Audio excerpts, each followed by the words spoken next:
Greeting again. This is Dr. Bill Wyatt with the American Orthodontic Society, and we're going to talk some more about uprighting teeth, and we're going to show a case here on a young lady who gets the teeth in real late. And normally on young ladies, their teeth will come in, the wisdom teeth, and they stop growing when they're about 13 and a half or 14. And this young lady was still growing, and it took us quite a while to get all the teeth in. And we finished the orthodontics and really had to get her back to work on her wisdom teeth a few years after we finished the regular orthodontics. So let me kind of get this started. I'm going to have to get over here and get this little arrow. Okay. Now this young lady, when we first saw her, was about age 12 and 10 months, just a little over 12 years of age, and we looked like her first molars were in pretty good. Now she's age 12 and 10, and these teeth, second molars, are in pretty good. And we have several things here you want to kind of learn about.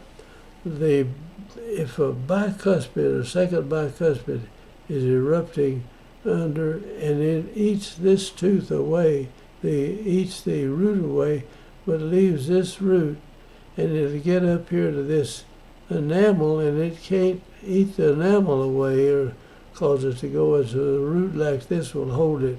So you have to see that, and you go in and take this out. Now if you break that root off, it'll resorb. You don't have to worry about it. But both bicuspids are headed to the second root back here and leaving the mesial root alone. So anyway, and here are the second molars coming in. The first molars. And these are wisdom teeth, as far as we can tell. We can't tell for sure, but we'll show them to you later on down the line here. And we've got a crowded situation in the anterior part of the mouth. Okay, here we are. She's age 14, and we're in the middle of our orthodontics.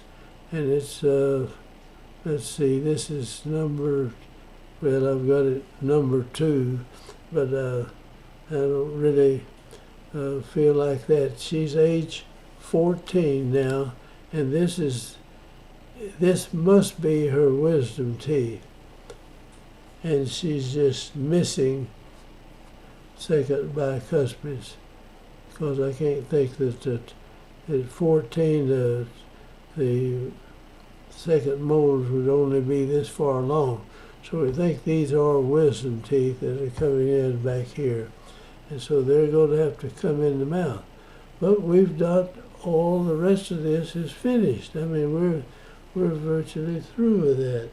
So we take her out. Here is she's age 14 and 7 months, and this is 1985, and the second molars, or the wisdom teeth that are acting like second molars, are just now getting in. And so here we go. We've got her in an upper retainer, and she's age 15 and 8, and this is 1986, and these teeth still haven't come in that far. You see, the roots are not even formed on the molar teeth underneath there. So let's go now the next time. The age of the young lady is 17 and 0, so she's just 17 years old. And these wisdom teeth apparently are up here at this point, and we're going to come in. This one needs to be set up. But in other words, there's a couple of years or something, and we waited on this to develop, and then we'll come back after everything's taken off. And a thing with something like this, the wisdom teeth, they're gone. We've taken, or they just never did form, or these are wisdom teeth.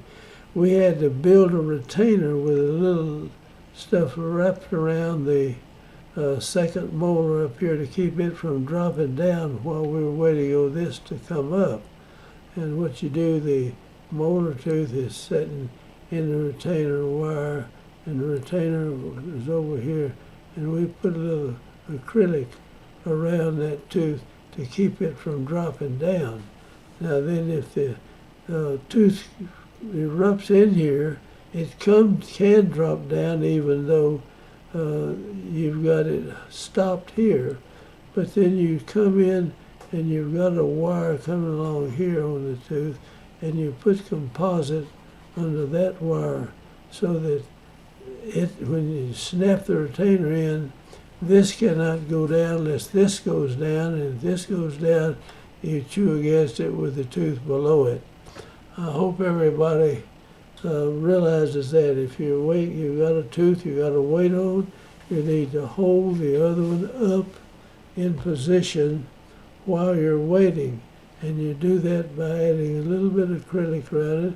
Then you have to go back in a tooth that's in contact and put some composite under your retainer wire so that you snap it over that. Then if this tooth tries to go down, it has to bring this tooth, the 6-year molar, down, and the 6-year molar will run into the lower one from the bottom, and it can't come down. So this tooth will stay there as long as you want it to, as long as they'll wear their retainer. So this is an important tooth to remember, this part right here, how to do the upper retainer to keep the tooth above from dropping down in there. Now this is a very unusual young lady to cut her wisdom teeth in here, or to have the second molars out, and this 17, she's 17 years old at this point. Now there's what we were uprighting. So you want to come in and put this little deal, come in here and put your loop on that, have the wire going out, raise it up, bond a little wire on the teeth, and just, you must be a round wire indicate, and you hook it behind here. You come out, put a little hook on your wire, with the wire would be going over like this, and then it will kick this tooth back and raise it up.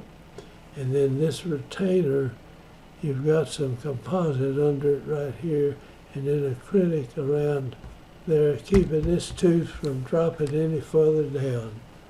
Now this is, I mean, you may think this is too complicated for you, but it's not really.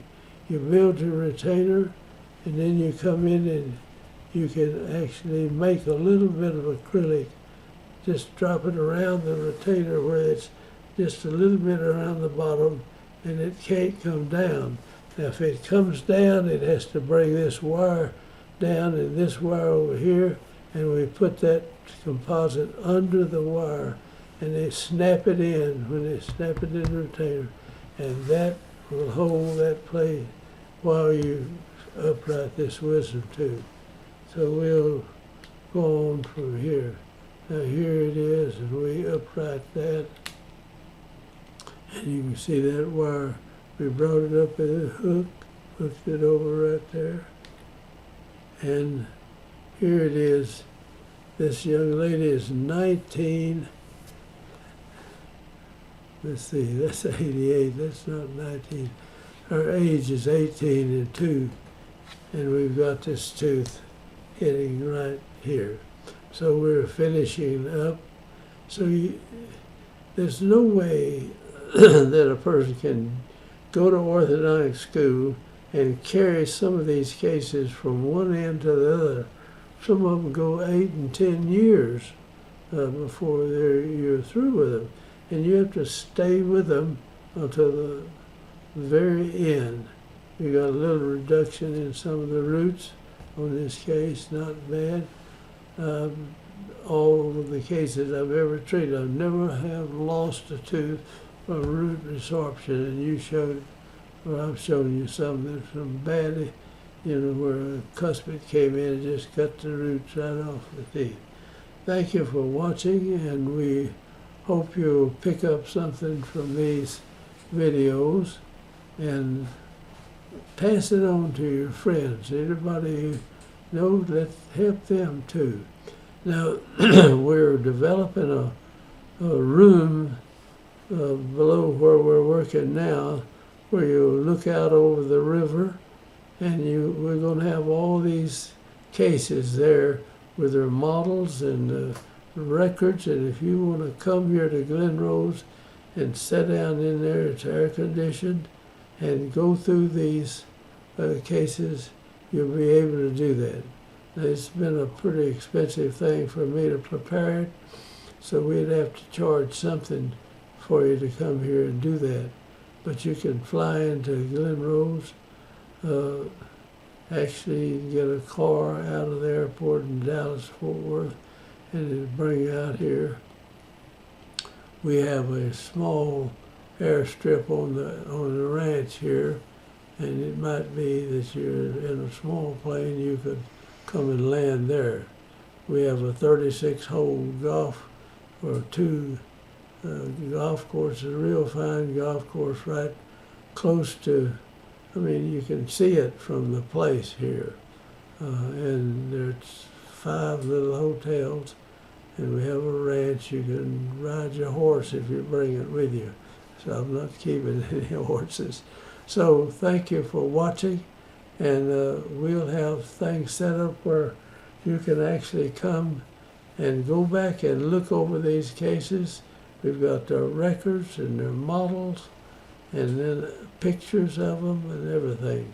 So thank you for watching. I'm going to close out here, say, join our group and subscribe.